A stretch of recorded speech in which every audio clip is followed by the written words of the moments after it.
underneath the bladder. Now, it is a very important organ in the body, and it's something that only men have. Trans women have it.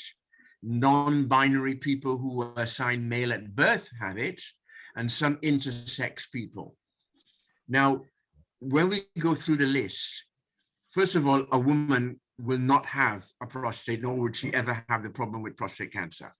But it says here, trans women, that's a woman that originally was born a man and changed their sex for whatever reason that they wanted to. Non-binary, well, that is, again, working within there. So they are people who have in their headset or their mindset, the idea that they are, a woman, or the opposite sex to what they are. And similar, the same with intersex people. Right, next slide, please. Right, now there's three conditions within the prostate. One is the enlarged prostate, which a lot of men will encounter at some point, which happens when a man starts coming into his 50th year, 50, but black men tends to be earlier, 45. You start getting beginning to get issues with your prostate around that time. Prostatitis is an infection within the prostate, and prostate cancer ultimately is something that is probably one of the worst bits. Now, I saw a message come up there that maybe some people can't hear me. Is that the case? I'm not getting any feedback, so I don't know. No, I think we can hear you. Can everybody hear? Okay. We can hear. We can Okay, hear. great. Can hear. Okay, fantastic. Great. Right now, like I said, all men at some point in their lives will have a problem with their prostate, and it's one of these three that would be the issue. One out of, well, anyway, I'll come to that slide in a minute. Okay, can I have the next slide, please? I don't want to jump ahead of myself here. So it says, know your risk. Again, next slide. Right, now it says in the UK, 1 in 8 men will be diagnosed with prostate cancer in their lifetime. Now, so that's 1 in 8 men. However, there's a word missing from that statement, and I'll read it with that word in it.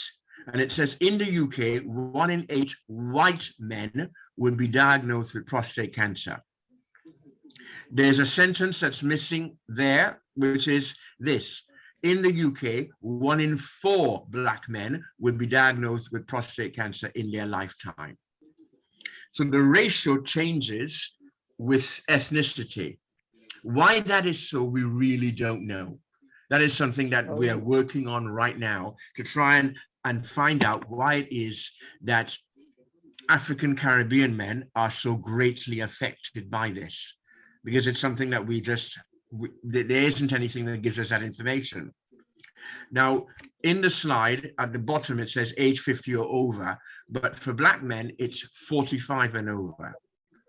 Now, on the left-hand side of the screen, it says have a family history. Now, I'm going to put it through to you so that you understand. Now, you have 2 sets there. One is a man at the top in blue, and the other one is a woman in the top in blue. And you're probably wondering, why is there a woman? And I'll explain that now. With the one with the man, it has to do with your family history. If your father, your grandfather, your uncle, like on your mother's side or your father's side, has had prostate cancer, it is a possibility that you could have it as well. So you need to be able to pass that on to your GP. On the one that has women, right? Now, this is the thing that's very important. If your mother, your grandmother, your sister, your aunt has had breast cancer, there are 2 genes that could be involved here, and that is BRCA1 and BRCA2. This is so it's the breast cancer gene 1 and breast cancer gene 2. So it's BRCA, right? 1, BRCA2. Now, if they have that gene, it is very likely almost 80% that it will pass down to the males in the family to have prostate cancer, because that's how it will start to turn up as prostate cancer. So it's important that your GP gets this information, because without it, there is a problem, because this could be going on inside the family and you don't know. Now, if it passes you, it can go on to your male children. That's why you need to have the information. So it's just vitally important for that reason. Right, next slide, please. Right, so they want to find out now if there are any symptoms, and they are. Right, so can I have the next slide? Right, so it says needing to pee more often, usually day or night. So if you're having to go to the loo more than usual, and you would know how often you go to the loo, and if you started having more episodes in going to the loo, then you need to start thinking, oh, is something wrong?